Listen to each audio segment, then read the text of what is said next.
وہ نہیں ہے جو باقی روایات کا ہمارے سامنے آتا ہے. یہ سنت کو اسی دور کے اندر لوگوں نے لکھ کے پریزرو کیا. پہلی بات نہیں، رسول نے خود پریزرو کروایا. اب یہ یہاں پہ کہہ رہے ہیں کہ کوئی ارینجمنٹ ڈسپلشن اور پریزرویشن نہیں وہ جو بات کر رہے ہیں وہ اخبار احاد کے بارے میں کر رہے ہیں. یہ جو رسالت مآب صلی اللہ علیہ وسلم نے کام کروایا یہ اخبار احاد نہیں ہے, یہ سنت کا ماخذ ہے. آپ کے ہاں اس وقت بھی جو زکوٰۃ کے اندر عادات آتی ہیں, شروحات آتی ہیں, پورا ذخیرہ اس کو اجماع اور تواتر سے اخذ کرتا ہے. وہ اجماع اور تواتر خود رسالت مآب کی زندگی میں ریٹن ریکارڈ میں آ چکا ہے. یہ چیز اور یہ بات کہ میں نے رسول اللہ صلی اللہ علیہ وسلم کو یہ کہتے ہوئے سنا کہ آپ نے فلاں موقع پر یہ کیا, آپ دو چیزوں کا فرق محسوس کر رہے ہیں. اس کو رسالت مآب صلی اللہ علیہ وسلم کہیں جو میری تاریخ ہے مجھ سے متعلق, تو میری مجلسوں میں بیٹھتے ہو, میری سیرت و سمانے دیکھتے ہو, میرے فیصلے دیکھتے ہو, یہ تم لوگوں کے ذہن میں رہتے ہیں. اس کے حوالے سے میں آپ کو بتا دوں, ان کا عمل حجت نہیں ہے پھر رسول کا عمل. رسول اللہ کا عمل تو حجت ہے, وہ تو زیر بحث ہی نہیں ہے.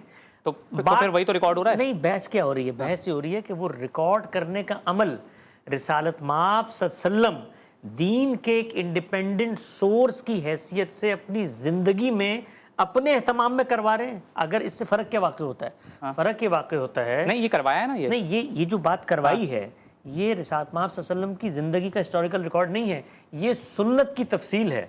وہ سنت جو اجماع اور تواتر سے جاری ہے. آج آپ کے پاس یہ موجود ہے, یہ جو آپ صلی اللہ علیہ وسلم نے لکھوایا وہ مخطوطہ موجود ہے. میں ایک ڈفرینس ایک چیز سمجھنا چاہ رہا ہوں کہ یہ رسول اکرم صلی اللہ علیہ وسلم نے خود لکھوایا ہے نا. جی ہاں, جی بالکل. تو یہ سنت یعنی یہ حضرت علی نے لوگوں کو دیکھ کے یا رسول کو دیکھ کے نہیں لکھا, ہاں خود بلکہ انہوں نے خود لکھوایا ہے. بالکل. یہ تو حدیث ہیں. نہیں یہ حدیث نہیں ہے نا, اور اس کے علاوہ یہ بھی ہے حدیث نہیں ہے نا, یہ سنت کی تفصیل ہے.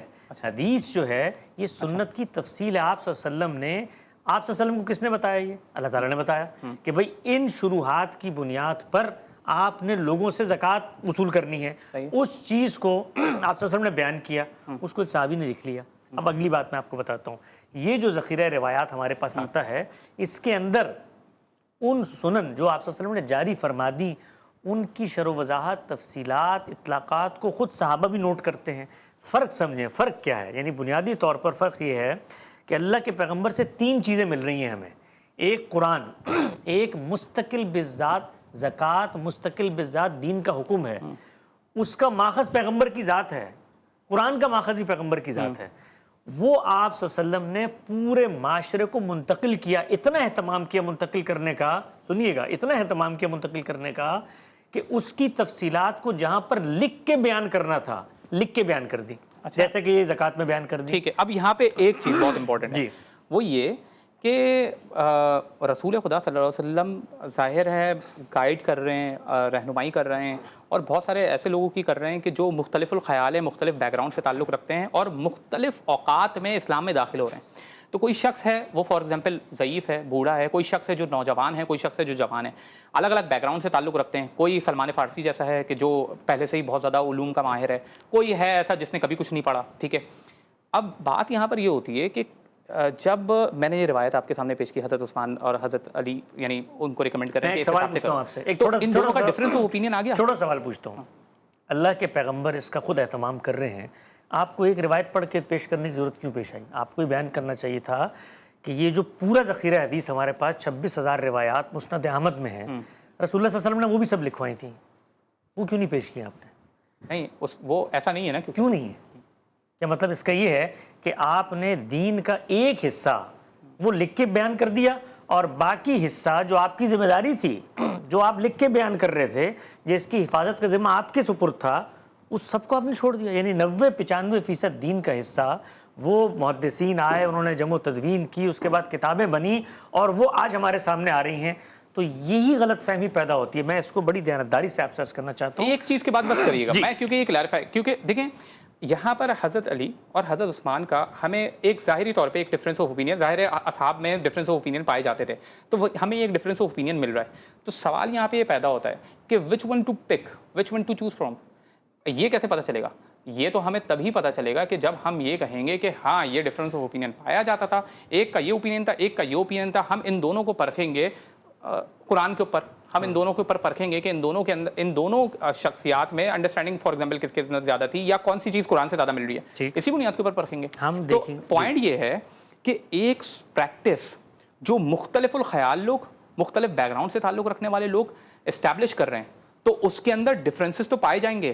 تو اس کے اندر ہمیں اس بات کو اسٹیبلش کرنا پڑے گا کہ کون وہ ہے کہ جو قرآن و سنت کے مطابق کر رہا ہے، کون وہ ہے کہ اس کے اوپر ہم زیادہ ریلائی کر سکتے ہیں، کسی کے اوپر نہیں کر سکتے.